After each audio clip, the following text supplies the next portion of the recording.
I do not. Okay. Fair enough. No disrespect to Guichabou, No, fair enough. I don't see it happening.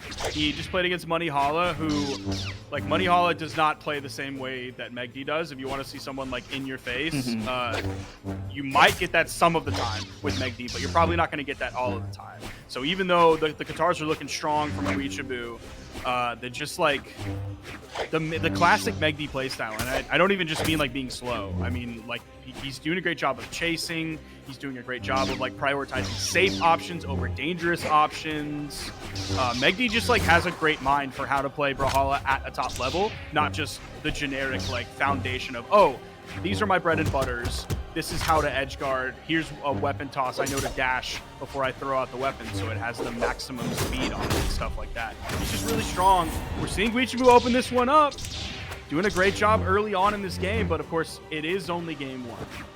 For sure. Taking that first stock with that GC side stick. And yeah, MegD is a very consistent player, both online and at LAN too. Like, he's got that tournament mindset. Like, if he's locked, he's locked. And Gui, on the other hand, is just, like, really explosive. He's been placing extremely well, and he's been improving a lot. But sometimes, you know, it kind of can get a little shaky. We saw that against Money Hala too. Kind of didn't have that game plan sometimes, but looking pretty solid here against MegD in this game one, in this grand finals. We making it back to stage up with that weapon throw up on cannon is so good because that hitbox is just huge. Covers your aerials completely well, covers your head with a D-Sig, is gonna even up those stocks with that Qatar Asuri kit we were kind of mentioning earlier. Yeah, the beginning of the previous set that they played against one another, MegD opened up with, like, a huge string and then got like a KO basically in orange because of the Qatar neutral signature dunk. That's not the case here on this game. We did see finish off with the D-Sig over on the left side, almost exactly like I think we saw him in the previous set against Guichabou in the final game. Getting around that signature, not panicking, going into it as it goes deep into the push-off column. Like, yeah, Guichabou does a great job of finding those strings. That's not something like MegD really risks. 100%, yeah.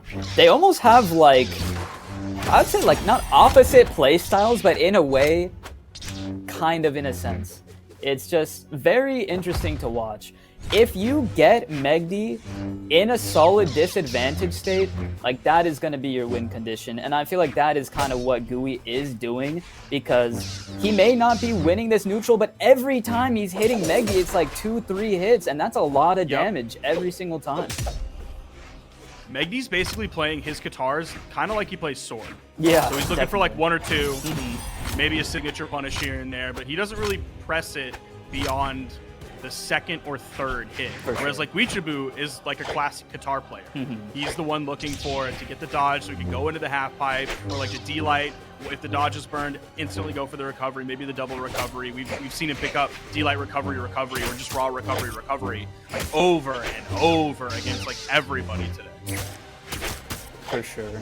Gui as well, playing high dex Qatars, knows his combos, and plays some of the most optimal string game I've ever seen. That there would have been so nice coming out from MegD, but definitely got to be careful with those combos. You know, you could just be gone off, like, 1 or 2 strings. Like you said, MegD not really doing that. Resetting a lot after winning neutral, getting those 2 combos. The wall slip makes it back. The sidelight, the ground pound, turn around from MegD. We're gonna see this. The Nair, that's gotta be it. No options to make it back.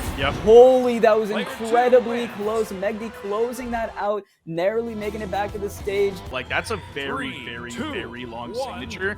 And active frames are good, but they're not always good. And the more you have doesn't always mean the better the move is. So he was very bold throwing out that neutral signature over on the edge right there. I think even MegD was taken aback by it just a little bit, because he didn't come in with, like, the instant down sig punish.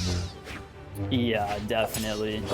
I think Gui might just be feeling himself a little bit too much. Like, when he does that, he starts getting this momentum, and he's like, okay, no, I can press these buttons, I can go for these GCs, and he's off stage. A little mishap, and that could be the stock. But as you're seeing here, the Sayer doesn't get the final confirmed. Wow, goes for the cannon. That was super smart.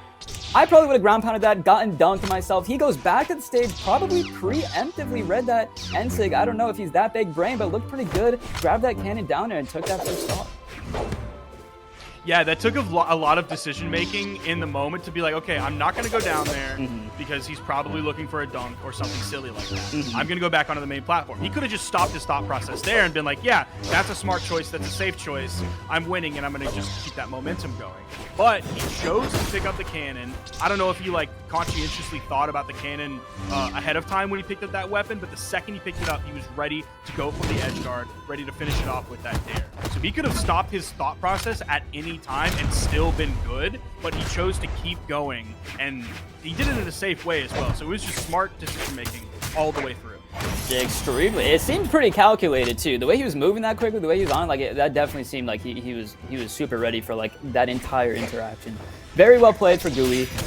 Evening up the stocks, but as I say that, rushing in with that dragon, such a cool looking signature. That N-Sig off the top is going to take MegD down to his last stock. And that's a full stock lead. MegD here with his Katars, the Katar Ditto. And I do like how you mentioned just like they play the weapons so differently. It's like such a contrasting thing to see here in Grand Finals with both of them playing Katars. Like that's not something we see from MegD very often. Yeah, Guichabou's definitely like the more seasoned Katar player, and MegD is the more, in general, seasoned player. Dude, because, like, look at this. Like, MegD's not going for that stuff off the edge. And not even just because, like, oh, MegD's parry, MegD's boring and slow. But, like, even when he's in an advantage state, and even when MegD's going off, he's not going to go for something like that, too. It's really cool to see. For sure. It's like MegD's got those fundamentals down, and he carries that over. But Gui has that expertise on the Katars. Like I said, like his combo game is just so optimal. The end of that last game, we saw like a GC D-Light Nair on the wall, like some crazy stuff like that. Like that's not something we see very often. And he really does his best to not play cannon too. Like he'll pick up cannon and just toss it away within like a few seconds, wanting to, you know, prioritize those Katars every single time. A lightsaber. Which is crazy, because like he's also really good at cannon. He is. As we've seen so many different times. And not even just for like, oh, he picks up the cannon and he does the D-Light Nair true combo to fly the tail. Like, no, his cannon is awesome. Yeah. So it's so crazy when you think of like a weapon. I don't even want to call him technically like a one trick. Oh, the dodge over the corner, the chase dodge right over that corner, trying to get down like old wrench days. But yeah, his ability to also play cannon really well is like he's definitely not a one trick, even though he like primarily plays guitars. For sure.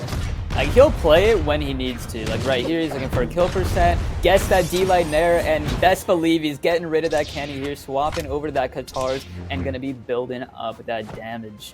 He definitely does have a really solid cannon. I feel like he chooses not to play neutral with it, but he'll look for the confirms, and he'll get those big strings. But the second he's wanting to build that damage and play that neutral, like right here, I could see him getting rid of this pretty soon. Let's see. Turn on the SIGs, okay, the neutral SIG, turn around the end light, maybe I'm all wrong, turn on the side light. I mean, he's probably just gonna wait for a spawn to come. That's fair, that is. Okay.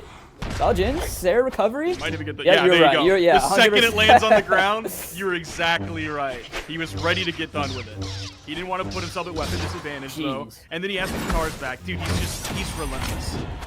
Absolutely. Just cooking. Like the damage, like if you watch their health sometimes, they'll be like dark yellow, and then 3 seconds later they're in red, and then he's throwing a signature and they're gone. Like he just kind of deletes you sometimes. We're seeing that here. Almost got that dodge up with that D-Light too, would have been nasty.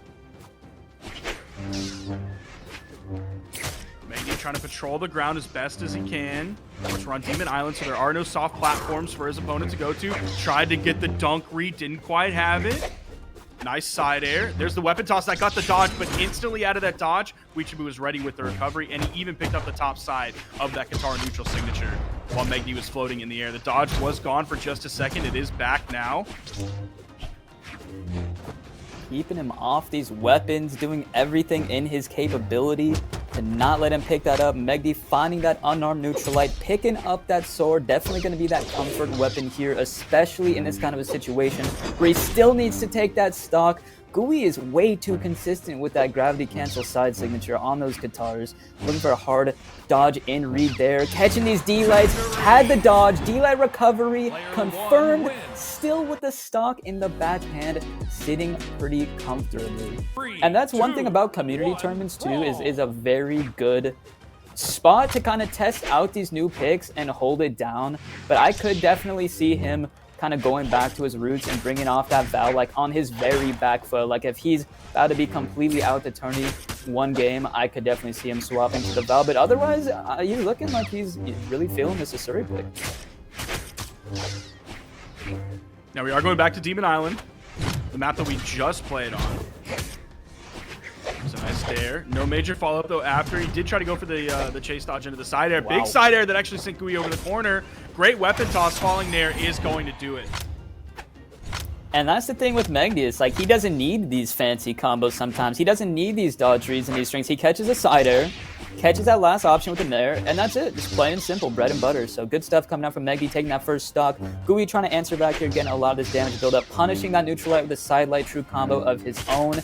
Both of them kind of jumping around, looking for these entries, the recovery nair from MegD. And like you said, he quite literally will, you know, get a couple hits and then back off, like intentionally. Like that recovery there, going over that stage, getting that stage control back, hitting this neutral light, looking for a backdash. Gui catching out with a dare. Once again, twice in a row, and the dodge read, the D-Light end sig. I don't even know if that's confirmed. It definitely looks like it is with no dodge. That is really quick. Yeah, and you just saw, like, you laid it out perfectly. You saw the 1 or 2 hits from MegD. Even if he, like, kind of stayed around Guichabou, he was really just looking for, like, the next opening rather than a continuation of his previous string. Meanwhile, Guichabou is going to go for the 3-piece that ends in his signature for the KO. Just completely different Qatar mindsets. Even the secondary dare there, you're not going to see MegD go for something like that. The back-to-back dares, the back-to-back recoveries that Guichabou's thrown out.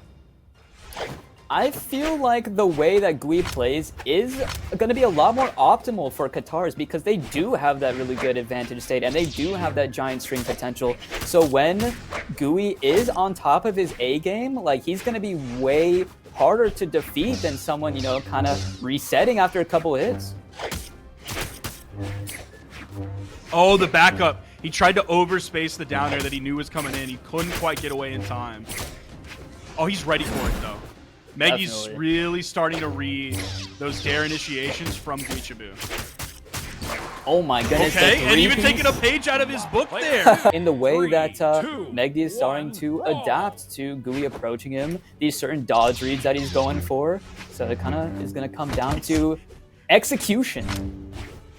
It sucks. How does he get recovery after recovery? Like, that wasn't the one, like, right after one another in the same direction, but he still picked up 2 recoveries. Dude, we were 10 seconds into the game, and he still finds 2 Qatar recoveries without getting hit in between. I don't know how Guichabou does it. I really don't.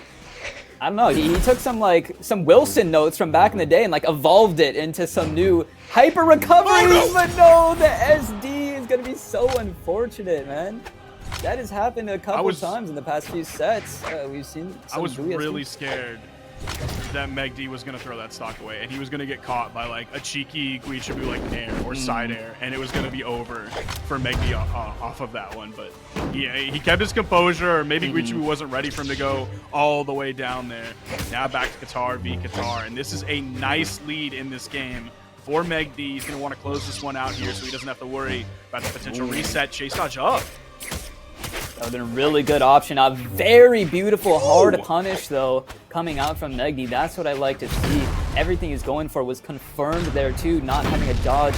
Double neutral sig. He is so good with these cannon signatures, getting these KOs right when he needs to. Evens up the stocks. A little bit of damage on the board. Catches that dodge, that nair, into that nair. Keeping him off the weapon, and that's something Gui is doing a lot that we haven't seen from MegD, is like really going out of his way to try and weapon start. Dude, he's just been punishing like so many landing approaches from MegD.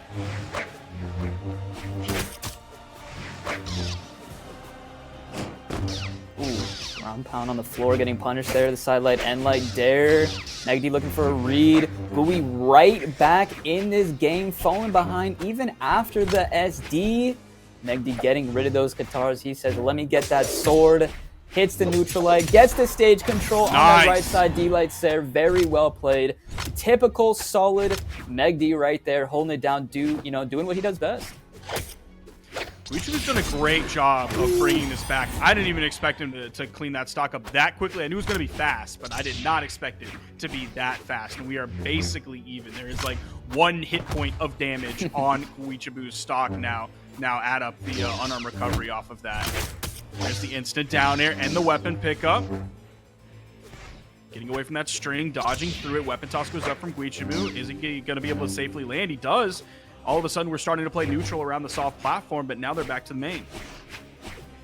Both Katars in hand. We are seeing Gui a lot more grounded. When they both have Katars, we are seeing MegD play very aerial and kind of floating above him. And I feel like Gui's ready for that with these D-lights, and then he'll try and catch those landings like we were talking about there. Swats him out the side there with an air, swaps him out the side with a D-light. And MegD is not answering back here whatsoever. Okay, we see a neutral light.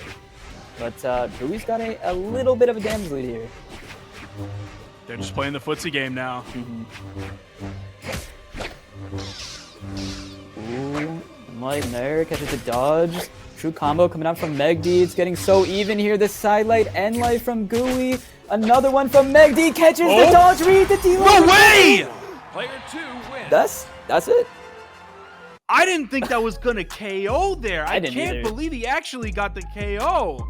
And MegD is your Frostbite #1 1v1 North American champion. That's huge. I can't believe he just got the KO off of that.